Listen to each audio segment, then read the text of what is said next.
सरकारी लोगों से जहां ज्यादातर जनता नफरत करती है, वहीं कुछ सरकारी पद ऐसे भी हैं जिनकी जनता तो रिस्पेक्ट ही बहुत करती है। अब उन्हीं कुछ गिनी चुनी नौकरियों में से एक है आईएएस और आईपीएस।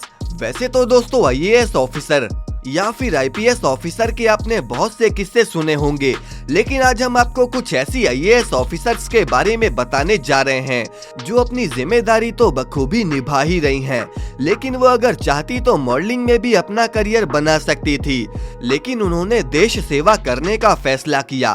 तो चलिए वीडियो को शुरू करते हैं। आईपीएस मैरीन जोसेफ 1990 में केरला में जन्मी मैरीन जोसेफ ने दिल्ली के सेंट स्टीफन कॉलेज से अपनी मास्टर्स की डिग्री को हासिल किया। मैरीन जोसेफ दोस्तों केरला कैडेट की सबसे कम उम्र वाली आईपीएस अधिकारी हैं, जिन्होंने 25 साल की उम्र में ही सिविल सर्विसेज की परीक्षा पास कर ली थी।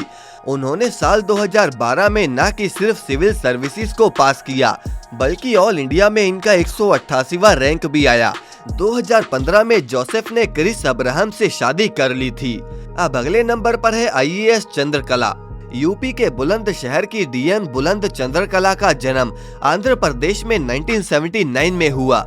2008 बैच की आईएएस ऑफिसर चंद्रकला को सिविल एग्जाम में 409वां रैंक मिला। चंद्रकला दोस्तों 10th तक काफी खराब नंबर से पास हुई थी, इतने खराब कि उनके स्कूल में उन्हें 11th में साइंस देने से इनकार कर दिया गया था। और उसके बाद जब आर्ट्स से वो ग्रेजुएशन कर रही थी तो बीच में ही उनकी शादी कर दी गई।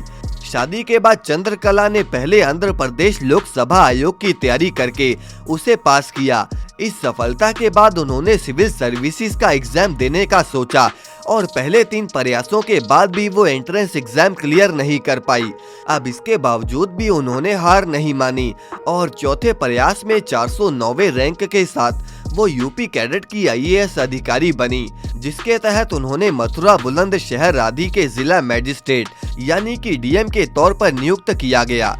अब अगले नंबर पर है आईएएस स्मिता सबरवाल। स्मिता सबरवाल एक 2001 कैडेट की आईएएस अधिकारी हैं, जिनका जन्म 19 जून 1977 में पश्चिम बंगाल के दार्जिलिंग में हुआ था। उनके पिता रिटायर्ड सेना के अधिकारी कर्नल प्रणव दास हैं। पिता आर्मी में थे और इसीलिए स्मिता अलग अलग शहरों में पली बड़ी। 12वीं में स्मिता टॉपर रही और इसके बाद कॉमर्स स्ट्रीम से उन्होंने ग्रेजुएशन की पढ़ाई करी। इसके बाद साल 2000 में उन्होंने न कि सिर्फ परीक्षा पास करी, बल्कि ऑल इंडिया में सेकंड रैंक भी हासिल किया। दोस्तों आज स्मिता सबरवाल न कि अपनी खूबसूरती से बल्कि अपने काम से भी लोगों का दिल जीत रही हैं। स्मिता पहली महिला अधिकारी हैं जिन्हें सीएम ऑफिस में तैनाती मिली है। स्मिता को प्राइम मिनिस्टर एक्सीलेंट अवार्ड भी दिया गया है। अब अगले नंबर पर है आईएएस टीना डाबी। दोस्तों इस नाम से ज्यादातर लोग तो वाकिफ ही होंगे, जहां पहले ये आईएएस आथर आमिर से शादी करके सुर्खियों में आई और फिर बाद में फिर से ये तलाक के बाद भी सुर्खियों में आई। भोपाल में जन्मी टीना 2015 में सिविल सर्विसेज के रिजल्ट में टॉपर रही। टॉप करने पर वो देश भर की लड़कियों के लिए रोल मॉडल बन गई। आज की डेट में टीना डाबी राजस्थान सरकार में जॉइंट सेक्रेटरी की पोस्ट पर तैनात हैं। अब दोस्तों अगले नंबर पर है आईपीएस संजुक्ता परशर। 6 देशों के 40 पुलिस ऑफिसर्स को आईएससीपी अवार्ड दिया जाता है और उसमें भारत के भी 2 आईपीएस अधिकारी शामिल हैं और उन्हीं में से एक है आईपीएस संजुक्ता परशर। संजुक्ता साल 2006 बैच की आईपीएस ऑफिसर हैं। असम में जन्मी संजुक्ता ने दिल्ली के इंद्रप्रस्थ कॉलेज से पॉलिटिकल साइंस में ग्रेजुएशन करी। इसके अलावा उन्होंने मास्टरी के साथ पीएचडी भी करी।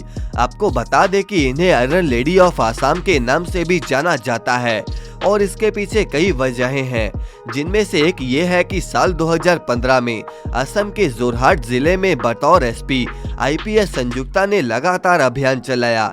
इस दौरान उन्होंने असम के जंगलों में AK-47 लिए सीआरपीएफ के जवानों और कमांडो को लीड किया था और उन्होंने 15 महीनों में 16 इनकाउंटर किए थे और तभी से वो लेडी सिंघम ऑफ आसाम के नाम से जानी जाती हैं।